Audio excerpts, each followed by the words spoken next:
Okay, now that we're out of the wind and you can probably actually hear me, I apologize for my previous video on that. Back to my review on this V6 muzzle brake. Shooting with it is absolutely amazing. It performs amazingly well.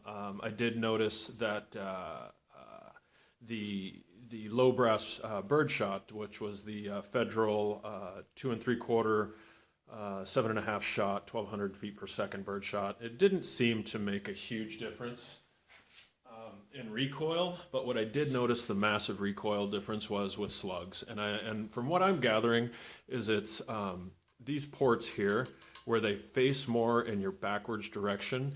I believe that's essentially assisting and pulling the firearm forward to reduce the felt recoil. Your three top ports do an amazing job of keeping it flat.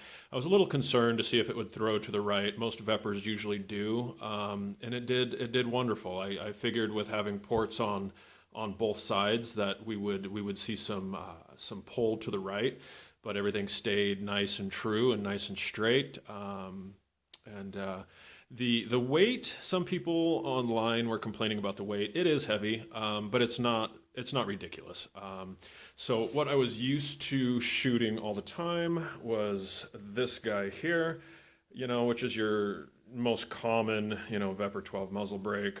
This one is the CSS. I think I forget what they call it, and this one works really well. And the recoil difference with this one and the V6 with your low brass bird shot seem to be about the same. A little better with the V6 muzzle brake. And like I said, again, I believe that the more gas that you're punching out of this thing, the better these ports are going to do. Most of your low brass shot, generally, a good chunk of your gas is burned up by the time we get close to the end of this anyway. So I didn't see a huge difference in that, but I will say it's a massive improvement for three gunners out there who have those 100-yard slug spinners. This thing will do phenomenally well. The milling, the machining is very clean, it looks like it's very precise. The threading was nice and tight. The only thing I did notice is on the interior, you can still see some of the milling marks, but again, I don't think that's going to hurt too much. You might see some carbon buildup, but I don't think it's going to make any big difference. I did notice with the back porting when I shot the slugs, you do actually feel some of that flash come back at you. So, I'm assuming your range officers are going to love that when they're standing next to you.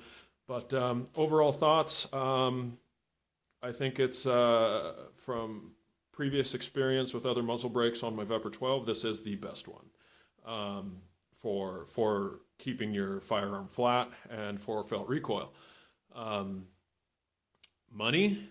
It is just about the most expensive one outside of some of the really cool ones you can get from Europe, Czech Republic, and the UK. But this one comes in. I think from Carolina Shooter Supply, I ended up paying I want to say $160 for this one, and it's worth its money. It is. If you're a serious three gunner, it's worth its money. So again, not the greatest review in the world, but my initial thoughts from a vepr 12 lover, this is the brake you need on your shotgun. This is a fabulous brake. So I appreciate you watching, and thank you, and hopefully we'll put some more videos up soon.